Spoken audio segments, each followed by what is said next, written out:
জাতিধ্বংসী নাগৰিকত্ব সংশোধনী বিধেয়কক লৈ বিজেপি আৰু আছুৰ মাজত চলি থকা সংঘাত অব্যাহত আছে। নলবাৰীত আছুক নেতাক বিজেপি কৰ্মীয়ে প্ৰহাৰ কৰি আছুৰ পতাকা গছকি চৰম অপমান কৰাৰ প্ৰতিবাদত আজি ৰাজ্যৰ বিভিন্ন প্ৰান্তৰ লগতে ডিব্ৰুগড়তো বিজেপিৰ বিৰুদ্ধে সাব্যস্ত কৰে প্ৰতিবাদ। ডিব্ৰুগড় শ্বহীদ ভৱনৰ সন্মুখত ডিব্ৰুগড় জিলা ছাত্ৰ সন্থাই মুখ্যমন্ত্ৰী সৰ্বানন্দ সোণোৱাল আৰু প্ৰধানমন্ত্ৰী নৰেন্দ্ৰ মোদীৰ প্ৰতিমূৰ্তি দাহ কৰি আছুৰ পতাকাক অপমান আৰু আছু কৰ্মীৰ ওপৰত আক্ৰমণৰ ঘটনাৰ লগত জড়িত বিজেপি কৰ্মীক চিনাক্ত কৰি গ্ৰেপ্তাৰ কৰিবলৈ দাবী জনায়। ইপিনে আছুৱে এই প্ৰতিবাদস্থলীতে কলা পতাকা দেখুৱাই জাতিধ্বংসী নাগৰিকত্ব সংশোধনী বিধেয়ক বাতিল কৰিবলৈকো দাবী উত্থাপন কৰে। আজি সোণোৱাল কছাৰী স্বায়ত্ত পৰিষদৰ নিৰ্বাচনত বিজেপিৰ বিজয়ী প্ৰাৰ্থীসকলক লৈ দলীয় সমৰ্থকে ওলাইছিল সমদল। প্ৰতিবাদী কাৰ্যসূচী সামৰি শ্বহীদ ভৱনত সমবেত হোৱা কিছু সময়ৰ পিছতে বিজেপিৰ সমদলকাৰীসকলক কলা পতাকা প্ৰদৰ্শন কৰে আছুক কৰ্মীয়ে। আছুৰ কৰ্মীয়ে বিজেপি মুৰ্দাবাদ, বিজেপিৰ গুণ্ডাগিৰি নচলিব, মুখ্যমন্ত্ৰী সৰ্বানন্দ সোণোৱাল মুৰ্দাবাদ আদি শ্লোগানেৰে পৰিৱেশ উত্তাল কৰি তোলে।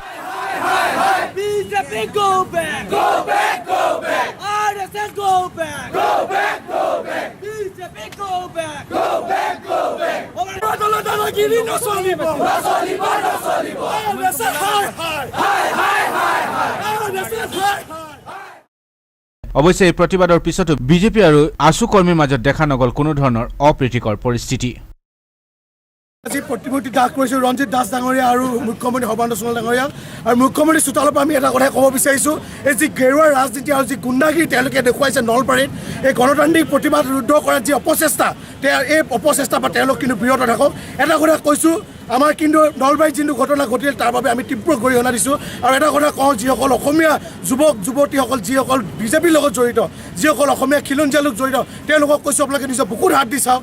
সদৌ ছাত্ৰ সন্থাৰ যেতিয়া পতাকাখন আপোনালোকে ভৰিয়ে মোহাৰিলে তাতকৈ মহাপাপ আপোনালোকে কৰা নাই। মুখ্যমন্ত্ৰীয়ে যি কৈছিলে পাপ আৰু মহাপাপ কৰিব নাপায়, ঠিক আপোনালোকে মহাপাপ কৰিলে। আৰু এটা কথা কৈছোঁ, এই দাদাগিৰি আপোনালোকে ইয়াতে বন্ধ কৰক, অন্যথা আমি ডিব্ৰুগড় বা আমি কিন্তু ইয়াৰ প্ৰত্যুত্তৰ দিবলৈ আমি সাজু হৈ আছোঁ। ডিব্ৰুগড় আমি মুখ্যমন্ত্ৰীৰ মজিয়াৰ পৰা কৈছোঁ। আৰু আপোনালোকে যদি দৰকাৰ হয় মুখ্যমন্ত্ৰীগৰাকীক সুধিব সদৌ অসম ছাত্ৰ সন্থা কি হয় আৰু তাৰ শক্তি কি হয়।